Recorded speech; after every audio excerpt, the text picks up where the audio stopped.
आता घरच्या घरी बनवा मूग मखाना लाडू. अगदी प्रोटीन आणि फायबरनी भरपूर असलेले हे मखानाचे लाडू अगदी 30 मिनिटात रेडी होतात. यासाठी तुम्हाला कुठल्याही प्रकारचा पाक बनवायची गरज नाही. अगदी घरच्या साहित्यापासूनच तुम्ही हे लाडू बनवू शकता. इकडे मी 2 वाटी मूग स्वच्छ धुवून घेतलेले आहेत. आता आपल्याला इकडे कढई तापत ठेवून हे मूग आपल्याला चांगले भाजून घ्यायचे आहे. मूग भाजत असताना सुरुवातीला 1 मिनिट गॅस मोठा ठेवा. त्यानंतर गॅस एकदम मंद आचेवर आपल्याला हे मूग आपल्याला 8 ते 9 मिनटं चांगले रोस्ट करून घ्यायचे आहेत.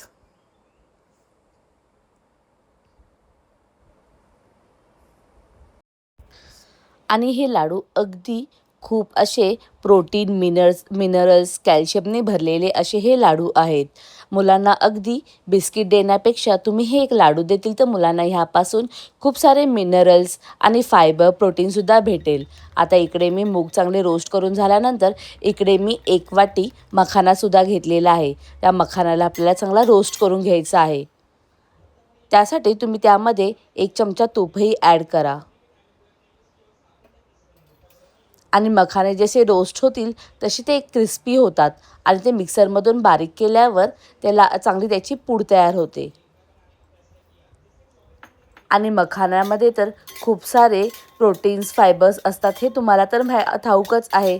अगदी डाएट करताना तुम्ही मखानासुद्धा तुमच्या आहारात कन्झ्युम करताना मग त्याचप्रमाणे या लाडूमध्येही खूप सारे प्रोटीन आणि फायबर्स आहे. आता आपल्याला हे मूग आपल्याला थंड झाल्यानंतरच आपल्याला ह्याला मिक्सरच्या भांड्यामधून बारीक करून घ्यायचे आहे. आणि बारीक करत असताना आपल्याला हे टेक्स्चर जरा रवाळ ठेवायचे आहे. तसे पण मिक्सरमध्ये जास्त पावडर होत नाही, त्याला आपल्याला रवाळच ठेवायचे आहे. आता हे आपण मिक्सचर एका भांड्यामध्ये काढून घेऊया आणि 2 बॅचेसमध्ये तुम्हाला त्याला दळून घ्यायचे आहे. आता इथे आपले मखानेसुद्धा चांगले रोस्ट झालेले आहेत आणि क्रिस्पी झालेले आहेत. आता मी ह्याला काढून घेत आहे.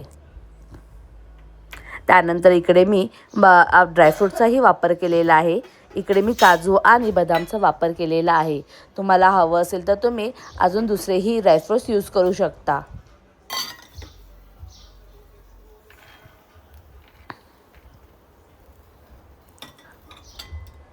आता त्याच भांड्यामध्ये 1 चमचा तूप टाकून मी इथे बारीक कट केलेले काजू बदामसुद्धा मी त्याला चांगले रोस्ट करून घेतलेले आहे.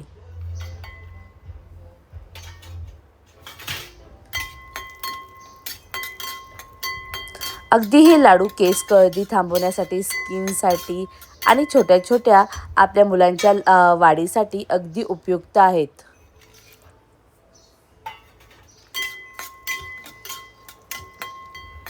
ह्यामध्ये मी सीड्सचा सुद्धा वापर केलेला आहे. ते सनफ्लावर सीड्स, पंपकिन सीड्स मी ॲड केलेले आहे. आता आपल्याला मखानासुद्धा गार झाल्यावर आपल्या मिक्सरच्या भांड्यामधून बारीक करून घ्यायचं आहे. त्याचप्रमाणे इकडे मी ड्रायफ्रूटसुद्धा मिक्सरच्या भांड्यामधून बारीक करून घेतलेलं आहे.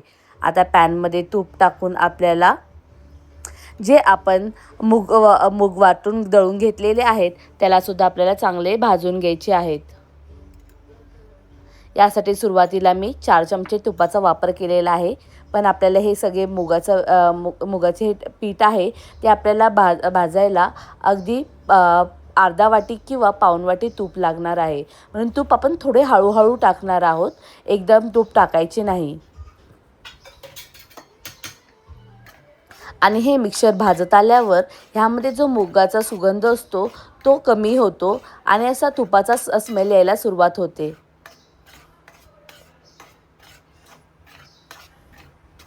यासुद्धा पिठाला आपल्याला 8 ते 9 मिनटं एकदम बारीक आचेवरच आपल्याला ह्याला चांगले भाजून घ्यायचे आहे.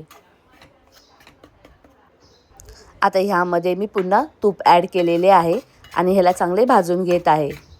थोडं थोडं करून तुम्ही तूप ॲड करा, एकदाच तूप ॲड करू नका. आता ह्यामध्ये ज्या गुठळ्या झालेल्या दिसत आहेत त्या आपल्याला पळीच्या साहाय्याने आपल्याला हे मोडून घ्यायचे आहेत.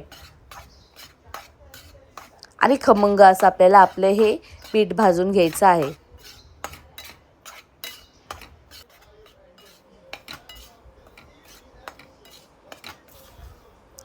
बघताय ना किती छान असा रंग आलेला आहे.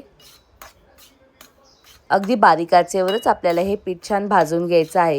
यामुळे आपले मूग चांगले भाजले जातील.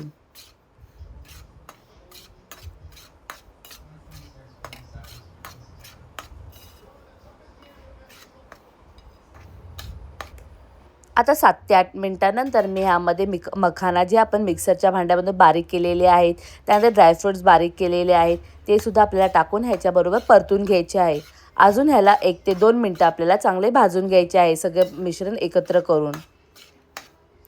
आता मी बाजूला काय केलं आहे की गूळसुद्धा मी किसून घेतलेला आहे. आता हे मला 2 वाटी मुगासाठी मी इकडे पाऊण वाटी गुळाचा यूज केलेला आहे.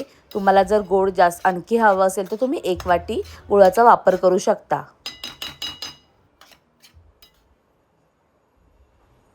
आता हे टेक्स्चर किती छान आपले असे भाजून झालेले आहेत. आता मी गॅस बंद करते आणि गॅस बंद केल्यानंतर आपल्याला हे जे मिश्रण आहे पूर्णपणे गार करूनच आपल्याला त्यामध्ये गूळ मिक्स करायचा आहे. आता ह्यामध्ये मी 1 चमचा इलायची पूडसुद्धा ॲड केलेली आहे.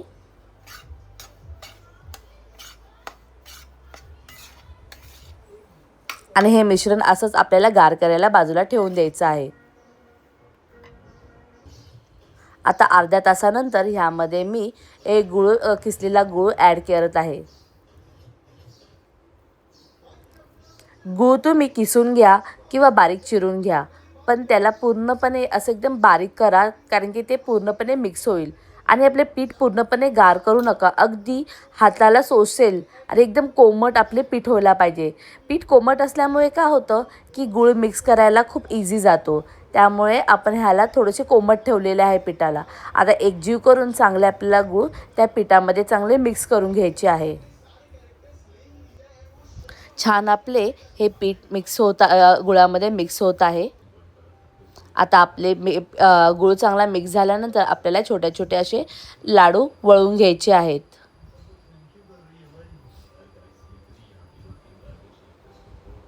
आणि हे लाडू अगदी 1 महिना किंवा 2 महिन्यापर्यंत चांगले राहू शकतात. त्याआधीच आपले हे लाडू संपून जातात. चला तर मग आपले लाडू मस्तच रेडी आहेत. रेसिपी आवडली असेल तर लाईक, शेअर, सबस्क्राईब करायला विसरू नका.